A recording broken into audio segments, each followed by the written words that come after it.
Dice en sus mañaneras la presidenta Claudia Sheinbaum que la economía mexicana va bien, va muy bien. No es la primera vez que lo escuchamos, nos lo dijo en muchas ocasiones el expresidente Andrés Manuel López Obrador, que incluso decía que la economía mexicana iba requete bien. ¿Cuál es la situación real?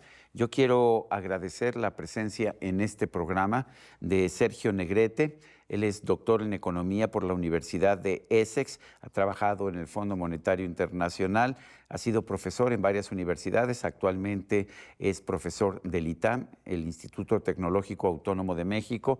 Tiene un podcast semanal que se llama Econocafka, en el que trata temas de economía, historia, política y libros. Es editorialista en el periódico El Financiero y además a mí pues me gusta mucho leer lo que le vamos a hacer. Sergio Negrete, siempre es un gusto platicar contigo. Sé que andas en Barcelona, de manera que por eso estamos teniendo esta conversación remota.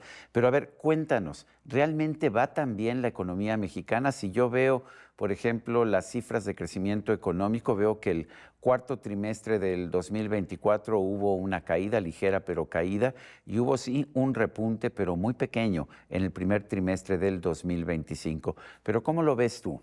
Muy pequeño ese repunte. Deja que yo lo vea mal, que por supuesto así veo la economía mexicana, pero desde hace mucho tiempo, incluso en los años anteriores a López Obrador, solo que ha empeorado durante los años obradoristas y ahora.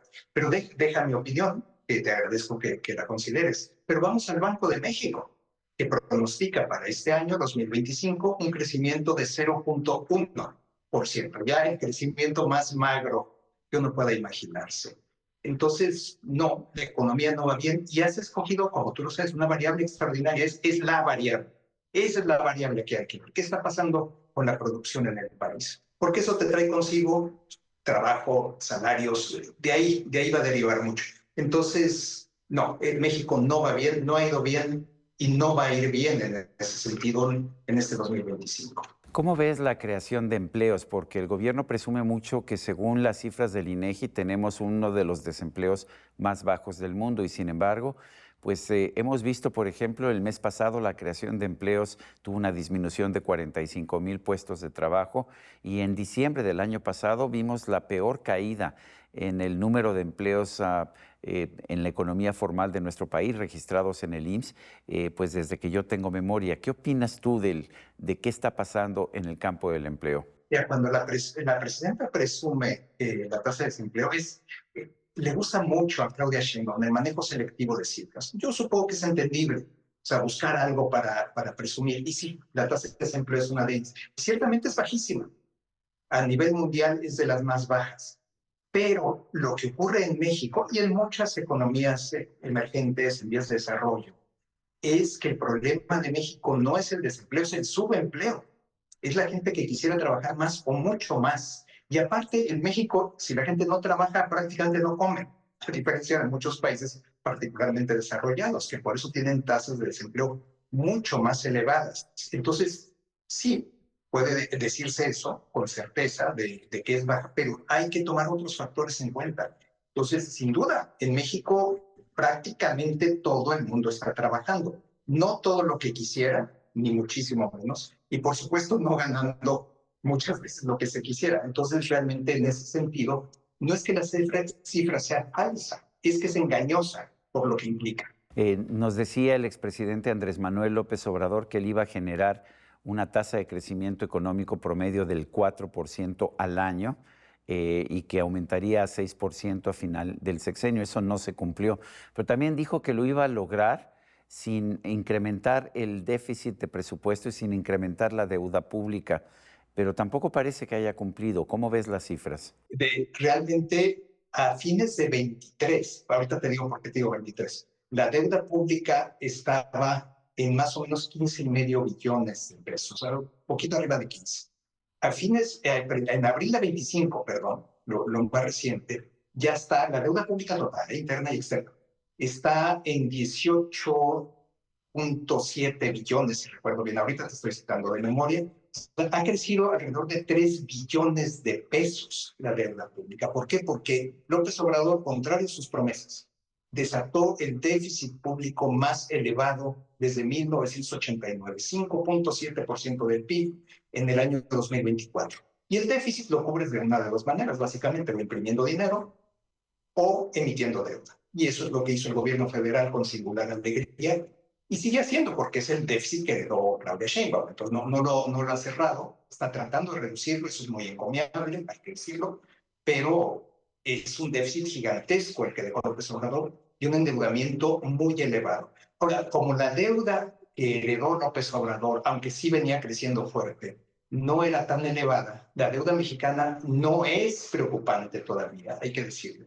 Esa cifra que yo te manejaba es 54% del PIB. Comparado con muchos otros países, no voy a decir baja, por favor, porque tampoco es realmente en el rango medio, pero tampoco es elevada. Entonces, el problema ahora de México es cerrar ese déficit. Sí, presumió siempre que no iba a tener un déficit en las finanzas públicas, que no iba a aumentar la deuda, y fue una de las muchas promesas económicas que rompió flagrantemente. Hemos visto un repunte en la inflación también, ya estamos bastante por arriba de la tasa máxima que consideraba el Banco de México de 4%.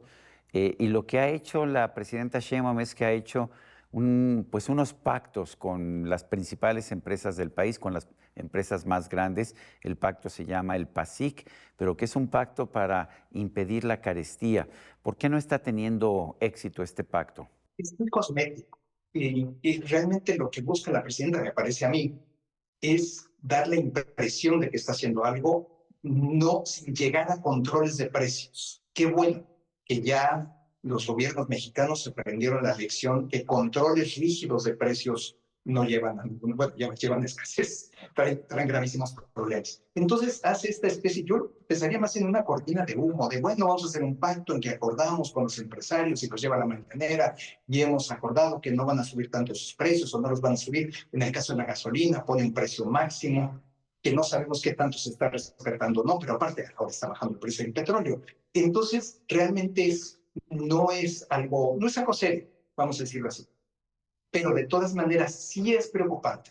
Esto no se debe obviar, que un gobierno crea o tenga como una opción, como una herramienta de política económica, el creer que tratando de acordar ciertos precios, topes con empresarios, con eso va a solucionar el problema. Evidentemente no es así. Y entonces, bueno, es una cortina de humo, sí, para la población, pero también para el propio gobierno. ¿Qué tanto nos afectan los aranceles y las amenazas de Donald Trump? Mucho. Se está agregando a esta grave situación interna que tenemos, agregamos ahora el problema de los aranceles y toda la actitud de Trump en general contra México, contra tantos otros países. Entonces, nos afecta, obviamente, en el sentido ya de nuestras exportaciones, las encarece, evidentemente, los aranceles suben y bajan, pero sobre todo, lo más importante, ya rompió la certidumbre que existía en torno al TEMEC. Tenían los inversores, los consumidores, todo el mundo tenía una certidumbre sobre el libre comercio que existía en América del Norte y eso ha desaparecido. Entonces es gravísimo. ¿Y qué va a suceder ahora con el TEMEC? Pues lo descubriremos no tan lejos en el tiempo, pero podemos esperar que no va a tener esa ambición de un libre comercio en América del Norte, como era el caso hasta antes de todo. Si bien la presidenta ha utilizado el PASIC pues para tratar de hacer algo, contener la inflación de alguna manera u otra, también ha anunciado un Plan México. Esto lo hace porque pues estamos viendo claramente que la economía no está creciendo.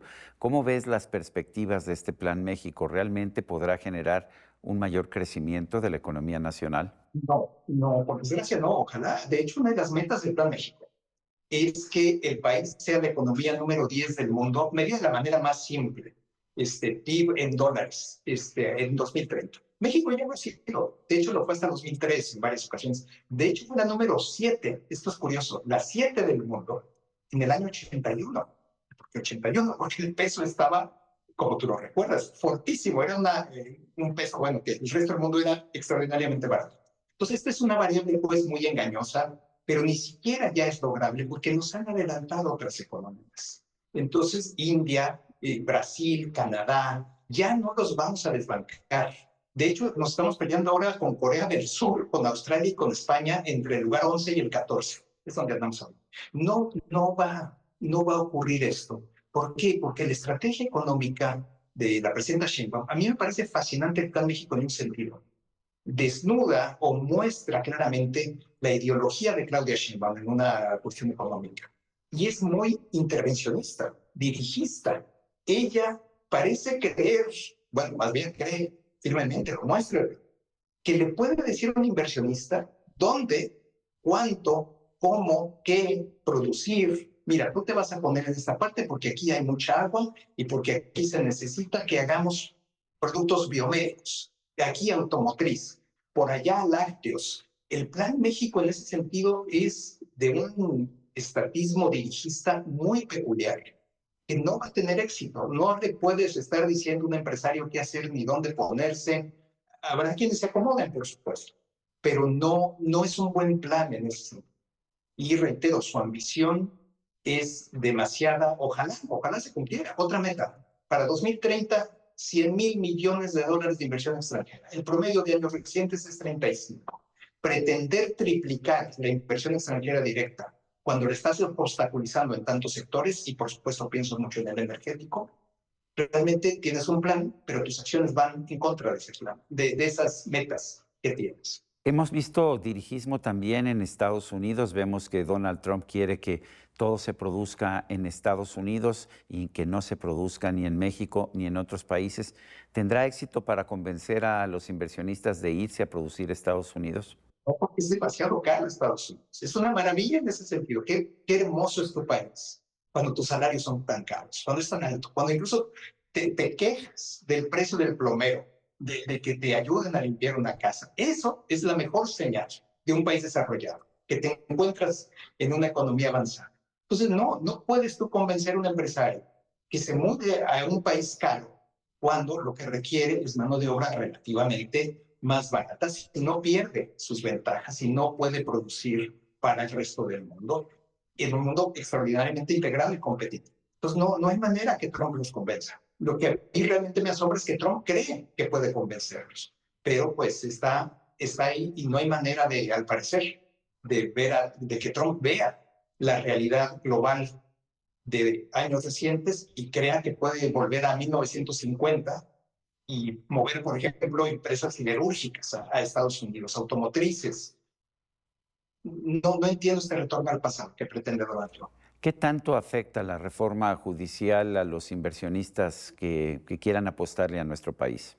Deja de decirlo con estas palabras. Les da total certidumbre que no hay certidumbre. O sea, saben ya, lo tienen de cierto, que no pueden contar con un poder judicial objetivo, autónomo, que realmente va a tener la ley en la mano y la va a aplicar. Eso podía esperarse, al menos de ciertos jueces en México, por supuesto, con gran seriedad de la todavía actual Suprema Corte de Justicia de la Nación. Y ahora, en cambio, saben con absoluta seguridad que no hay manera. Está totalmente politizado, está gente muy simpatizante de Morena, como integrante de la Corte, y que esa Corte está realmente actuando para el Poder Ejecutivo y el Legislativo, sobre todo el Ejecutivo. Esa es la certeza de que ya no se puede contar con el Poder Judicial. Sergio Negrete, economista, gracias por ayudarnos a entender este momento económico. Gracias, no, al contrario, es un honor estar contigo, Sergio, muchísimas gracias. Gracias, y a usted, amigo, que al vernos y escucharnos hace posible este programa, se lo agradezco también. Esto es todo por hoy, pero no se le olvide. Nos vemos la próxima.